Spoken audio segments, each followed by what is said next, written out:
Hello and welcome to TV Warren's coverage of the Great Lakes Comic Convention 2020. My name is Ben Smith and that is Paul Smith. And Ben, we are going to be here for 2 days at the GLCC. We're going to be talking to guests. We're going to be sending out to our floor reporters on the Comic-Con floor. We have so much to cover over these next 2 days. Well, the Great Lakes Comic Convention 2020 starts now.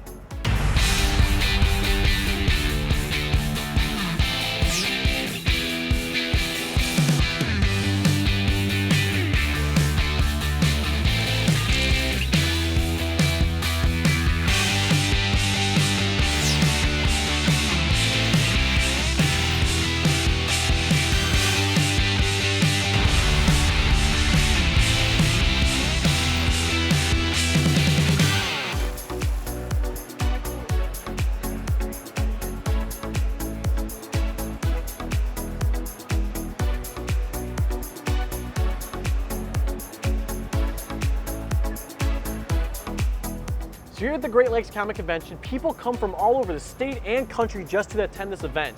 But we want to focus on some of the people here specifically just from Warren. Absolutely, and that's why we sent Megan Price to the floor to check out all the Warren vendors here at the Great Lakes Comic Convention.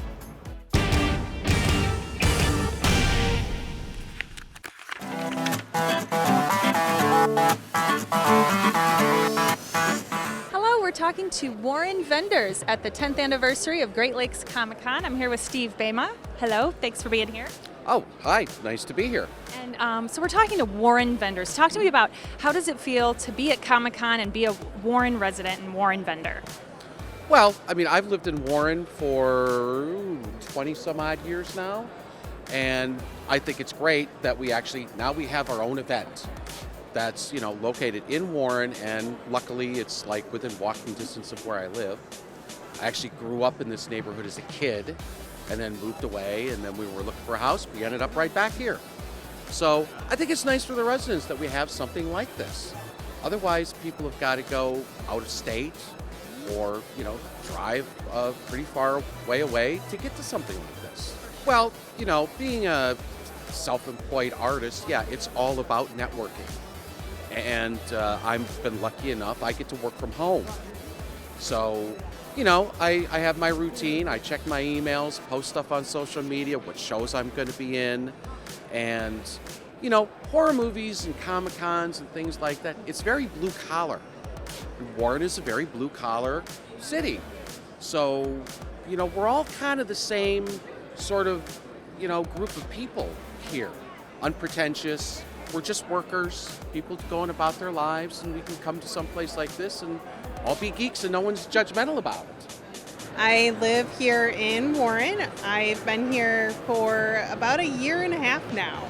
So I'm a new resident to this area. I grew up in the country, but I went to school right here on the campus of Great Lakes Comic-Con. I went to the school in the building across the parking lot, actually. So it's pretty cool that's back here again. Awesome. And talk to me about what did you go to school for, and what is your title now, and how it all evolves into Warren? I went to school here for art and communication. So I went into the MACA program, which was the Media and Communication Arts. So I studied illustration, I studied Photoshop, I studied animation, I studied video compositing, all of that here, which helps me with my Comic-Con stuff, so being able to do drawings and illustration. And then I work professionally in a company where I get to use all those skills as well. Here at the shows, I am an animator and illustrator. I went to school for animation, so I can do hand-drawn cartoons as well as all the fun drawings. I love Warren. I was born in Warren. I grew up in Warren. I bought my house in Warren. I teach in Warren. We love the city. We love how things are changing too. We like the new downtown area, like the skating rink and the concerts that they have in the summer. So I'm looking forward to the warm weather so that they can go down there and get some of the concerts done. That'll be fun. So, yeah. And so teaching at Macomb, it's getting to know like the other companies in Warren that actually are art studios, and inspiring like the community to do art, and being able to teach in the community and bring the students of this area and other local areas, and inspiring them to be artists. And actually there are quite a few of my students at this show actually who are have their own booths now. So it's come full circle in Warren. It's a great experience and it's a great city. So.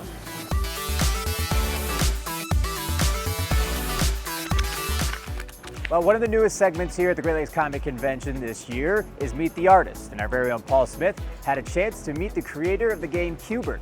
Paul, take it away.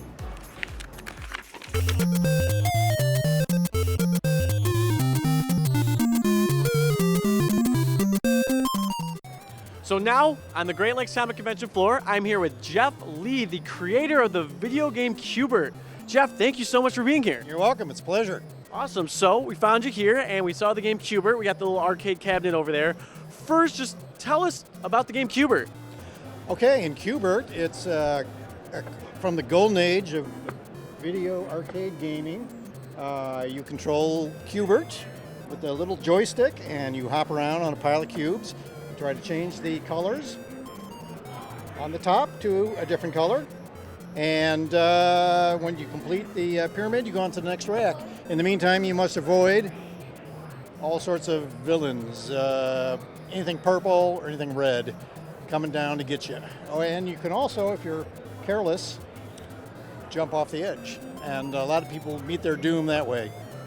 Awesome. Sounds like a really fun game. I just remember playing it. I never really understood it as a kid, but now I get a little explanation. It helps from the guy who created it himself.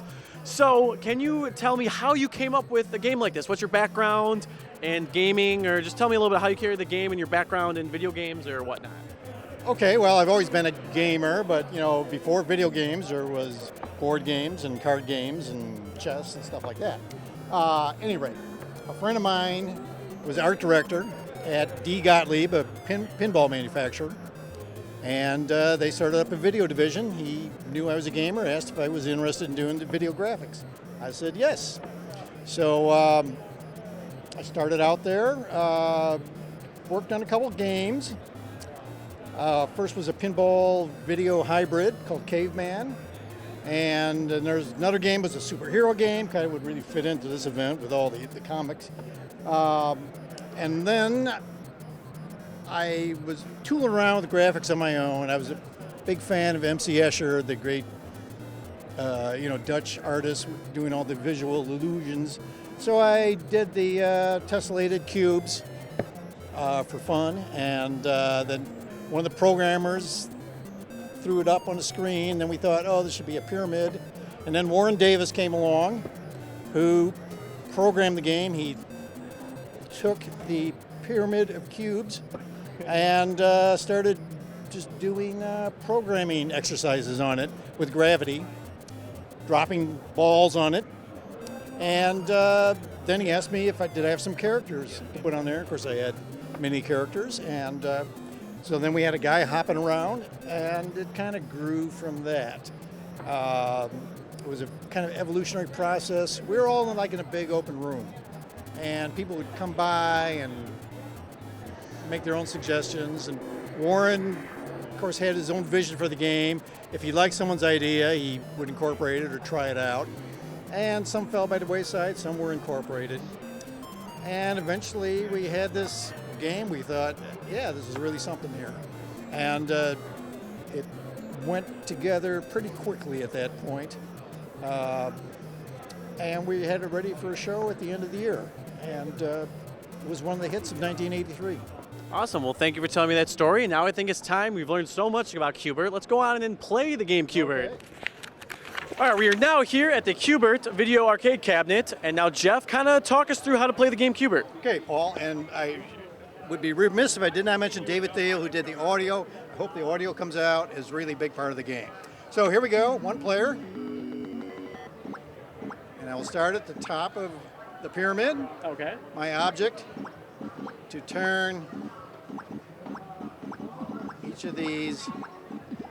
This guy's going to chase me around. It's Coily the Snake. Oh, that got you right Okay. to the top, huh? It takes me to the top, buys me a moment. Every time that purple egg comes down, he's going to turn into a snake. So any Easter eggs in this first level that you dropped for the, anything in the game that people should be looking out for? I don't think Easter eggs was a concept so much at that point. So you just won here, Warren changed the colors, you right. won, now you're on level 2, correct? Now I'm on level 2. Do the same thing. Right. You see the disc are in a Oh, those slightly will help different you get place. right to the top. I Right, gotcha. right. So talk about the disc. Like, what had to go into making that in the video game? Oh, they're just sprites like the rest of this. This is all done on our standard board. It was 16 colors, 256 foreground characters. Q Bert is one 16 by 16 sprite. And then there's different, okay, this level, Wrong Way and Ugg come in. They're creatures from another dimension. You gotta watch out for them, because they can kill you as well. Freeze Green ball everyone. freezes everything. You can get over there and finish things up. Interesting. Now we're going to level 2. It gets harder because now you got to land on each cube twice to get the final color. So I gotta Oh, go so in you gotta go there. in twice now. Yeah, That's all right. right. You changed up the game right there. Changes it up there. So it's going to take you a little longer. Gotta avoid more bad guys. Right, right. And the other bad guys come out automatically. Well, Jeff, thank you so much for you're showing us welcome. the game. I really appreciate it. I hope people are well more, aware of the game Q Bert. And thank you so much. My pleasure, Paul. Thanks for coming out. Thank you so much. Enjoy the show. Appreciate it. Coming up next on TV Warren's coverage of the Great Lakes Comic Convention, comic artist and writer William Messner Loebs joins us on set. Turn up the flames. Catch all new episodes of Cooking with Fire with the Warren Fire Department. Each month, TV Warren will feature a member of the Warren Fire Department sharing their unique firehouse recipes. You won't want to miss their creative and delicious meals. Tune in to TV Warren to watch all new episodes of Cooking with Fire.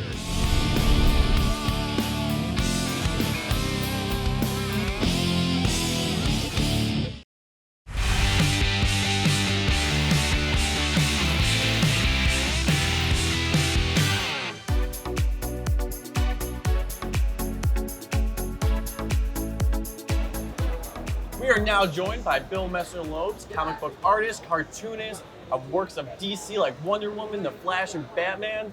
Bill, thank you so much for joining us on the set. It was my pleasure. Thank you so much. We appreciate it. Yeah, we really do. And so first, we just want to know, how did you kind of get into this whole comic book world, creative world that you're in?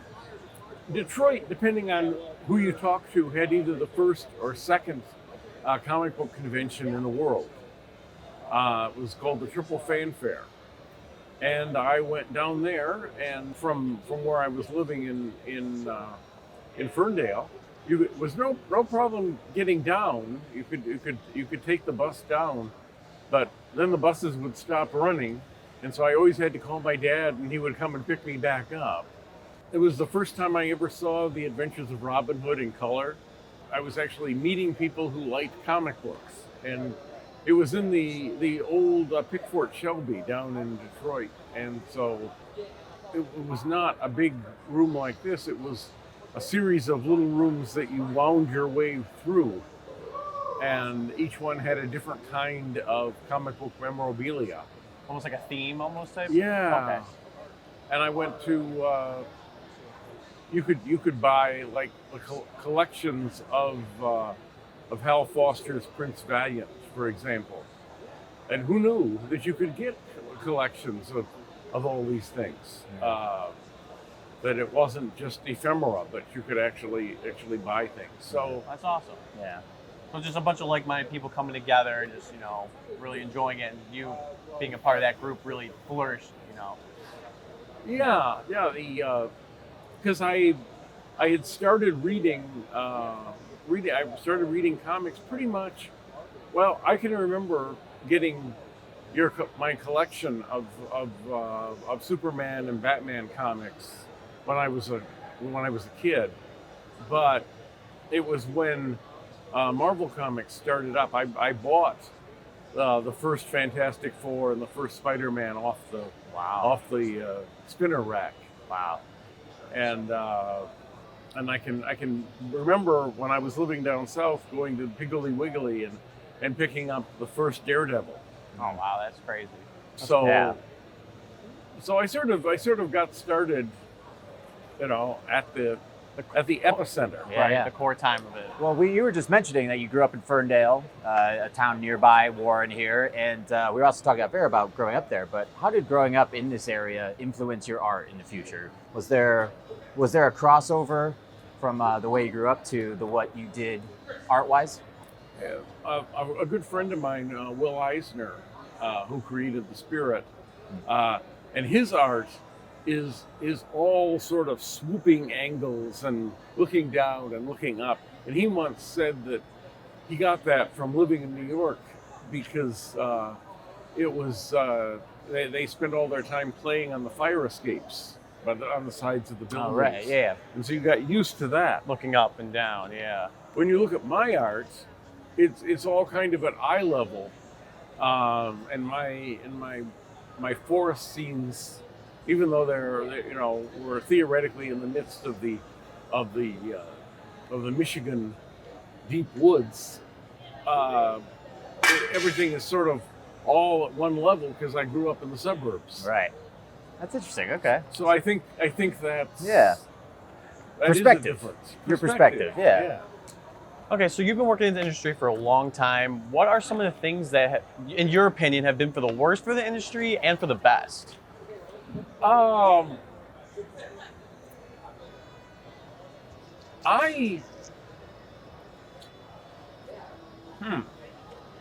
Stumped you. What things are not going to have people hiring serial killers to come and kill me? I think the decentralization. I mean, there was a point at which you had to go and live in New York, and a lot of people, and some of the guys here, they would at least have to go and live in New York, 4 or 5 years and get established before people would be willing to talk to them on the phone and do everything from home, which was horrendously expensive if you're a freelance artist. Yeah, I can living only in New York. imagine. Right.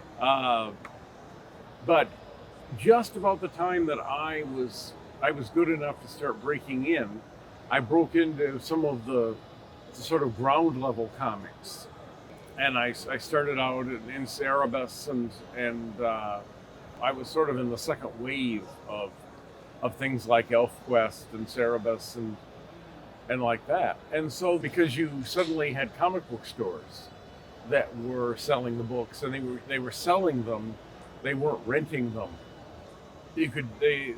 Everything was a little more stable, Okay.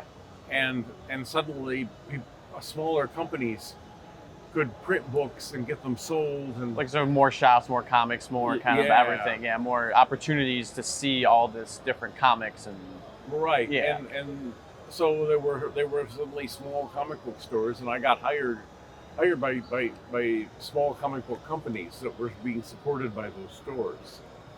So that was of course very good. I could never have gotten in otherwise.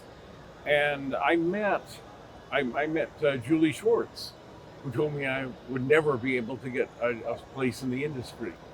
And he was right. I could never have gotten a place in his industry. Yeah. So I was very fortunate in that way. And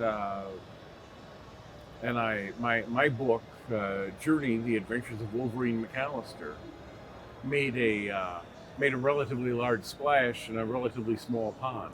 Coming up next, more with William Messner Loebs. Then, Ben Smith sits down with Jim Starlin, the creator of Thanos, when TV Warren's coverage of the Great Lakes Comic Convention returns. Whoa, what did I tell you guys about pillaging the truck? Ridiculous. It's like the 4th time this week. Ridiculous, come on.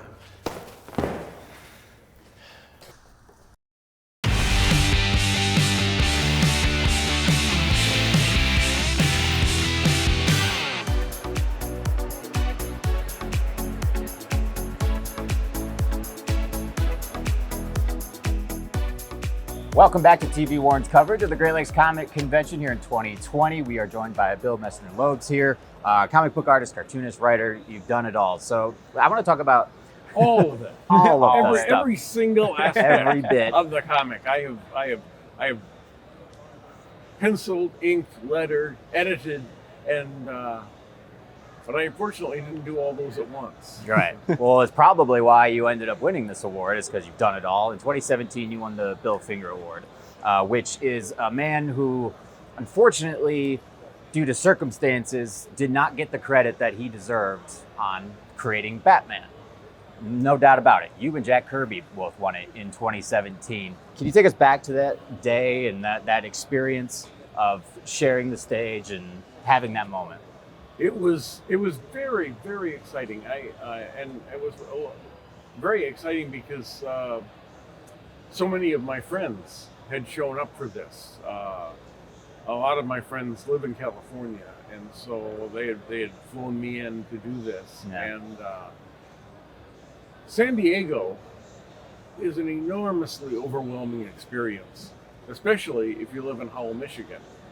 But in between the convention center and the hotel where we were staying, which was about 2 blocks, I was actually passing more people than live in Howell, Michigan.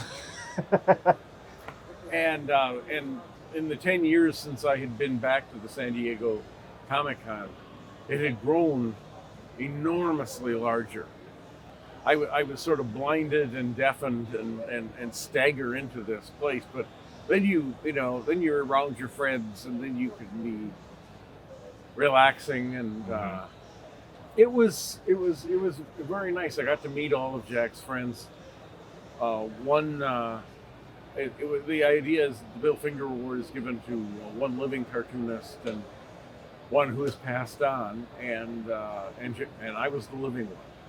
That's such an honor, right? Yeah, it was, and I got to meet Jack, but I mostly got to meet Jack sort of having to shout at him at conventions.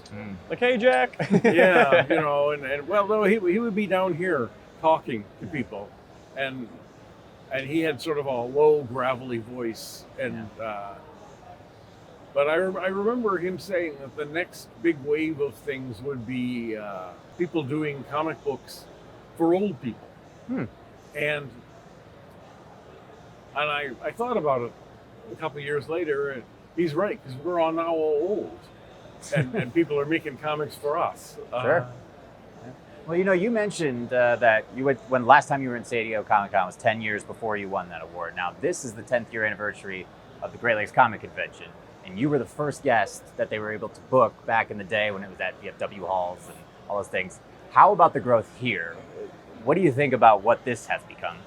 I think Mike has done just an enormously terrific job, and so many of the conventions are just completely taken over by wrestlers and old TV stars and that kind of thing. And I have nothing against old TV stars, but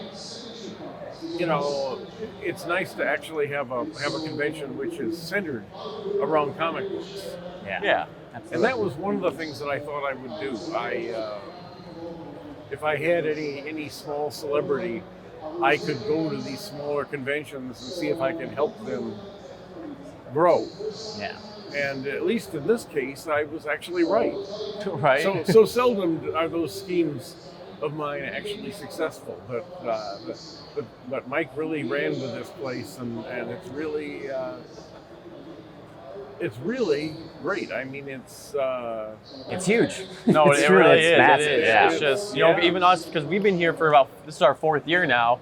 It's still in this building, but each year I feel like day 1 gets a little more people. Day 2, these year even more people. And like you said, he does have a couple WWE stars, like Ted DiBiase. And this year, he's got Ricky the Dragon Steamboat, William Cat. It's nice to have a little bit of it for everyone, but like you said, just keeping kind of the core principle of the comics and the superheroes and what really, it's called a comic convention for that reason, And that's, I was sitting at one of the dinners, and I realized I'm sitting next to the greatest American hero, right? And Yeah. on one side, and I was sitting next to Steranko on the other side. That's only one place you can really bring everyone together. Yeah. Exactly. So to kind of wrap it up here, it's the 10th, like we said, it's the 10th year anniversary. What's been your favorite memory over these past 10 years, being at this event and attending it all these years? Well, weirdly enough, I was about 2 years ago, I have a little sciatica in this leg. It's part of one of the joys of growing old, and the result being that you get a little sharp pain and then your leg goes numb. And as I was starting to exit my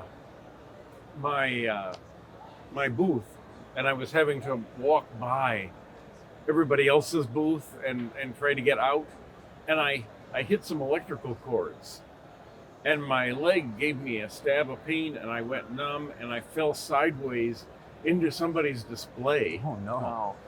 And I'm like, and it makes an enormous. All these things are all made up of very thin, loud steel, and so I'm wallowing here in somebody else's comic book display, and I finally get upright. And one of the things about this is that because I'm now of a certain age, people think you either had a stroke or a heart attack, which is not the case. I get back on my feet, and everybody say, "Sit down, Bill. Sit down. You don't want to strain yourself." And so all the Wonder Women from the cosplay, short Wonder Woman, tall Wonder Woman, and say, "Yes, Bill, just sit down." And so they sort of surround me, and they keep me in my chair so I won't. And that's what I remember, being smothered by Wonder Woman. That's another thing that you only happens in the Great Lakes Comic-Con. Yeah.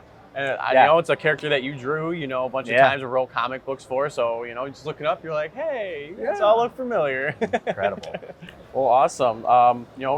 Bill, we appreciate being here on set with us and talking to us. And Sure. Thank you so much. And when we come back, we're gonna have more coverage of TV Warren's coverage of the Great Lakes Comic Convention. Coming up next on TV Warren's coverage of the Great Lakes Comic Convention, Ben Smith sits down with Jim Starlin, the creator of Thanos.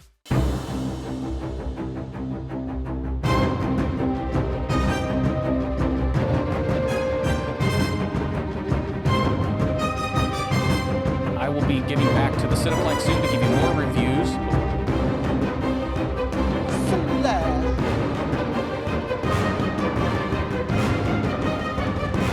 We have a great show lined up for you this time around.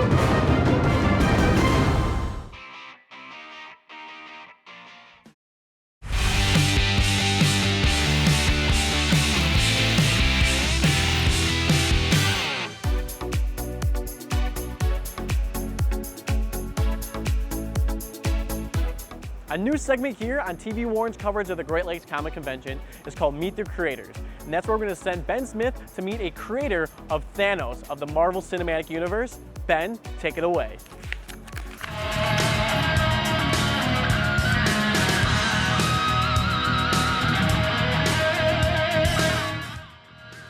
All right, folks, we're getting to know the artist today, and we're here with comic book legend Jim Starlin. You may know him as the creator of Thanos and much more. Thank you, Jim, for joining us. My pleasure to be here. We really appreciate it. So, doing my research on you, you're a local kid. You grew up just down the road, right? About 10 miles from here, Berkeley High School graduate. I'm coming back home here. Yeah, have you gone around the old neighborhood? Have you done any of that stuff? Planning on doing that after the convention. Got in here just in time for this.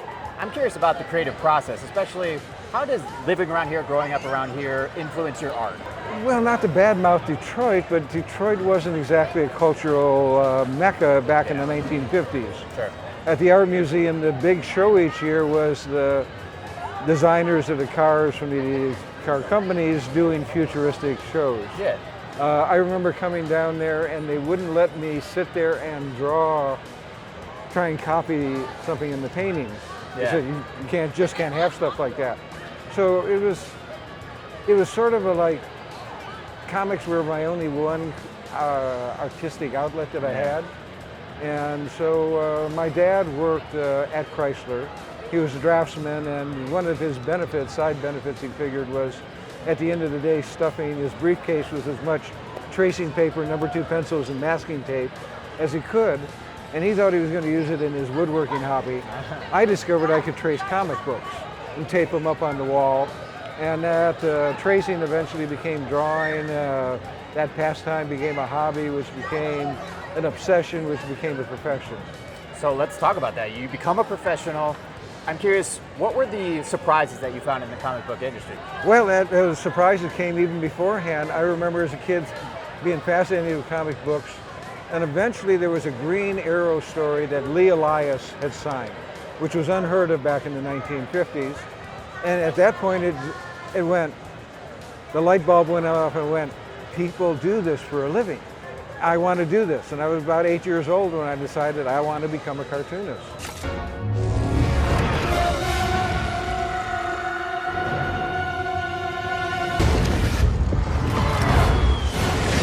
We're talking about one of the biggest bads in comics, Thanos. Not just about Thanos, but what's the key to creating a villain? What's that key that you look for in creating a good villain? I was talking to Jack Kirby, and at one point Jack said the Hulk was stupidity. The harder you beat on it, the stronger it becomes. And I thought, if you're going to do a character, he's got to be able to get synopsized in that one sentence. And when I started thinking about Thanos, which I had gotten from sort of the psych class, you know, the Thanos and Eros Freudian terms. Sure, yeah. It occurred to me that what he would be appetite that could never be satisfied. And that's why he falls in love with Mistress Death, the most dysfunctional relationship you can find. Easily, yeah. Becomes omnipotent on a number of occasions and lets it either be stolen from him, drops it, or loses it. It's never enough. It's always some way he's got the seeds of his own self-destruction, and every time he does an evil plot.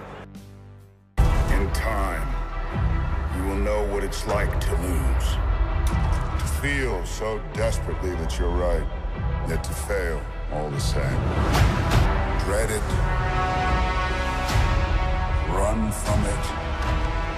Destiny still arrives.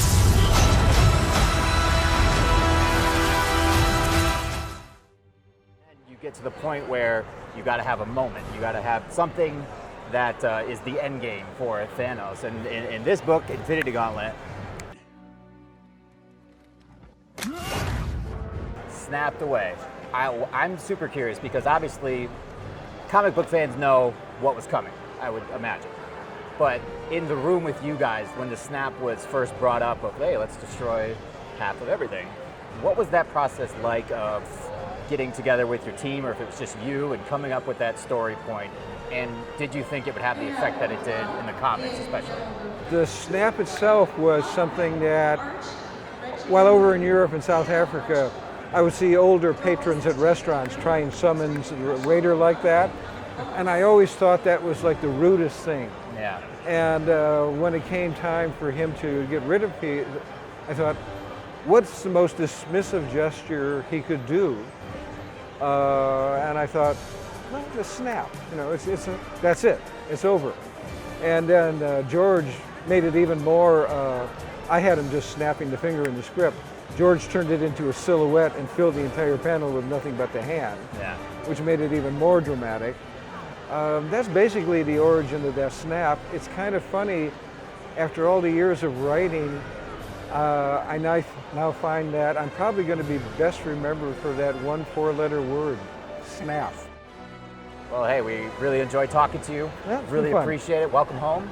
Yeah. And that's Jim Starlin, getting to know the artist. All right. Take care, folks.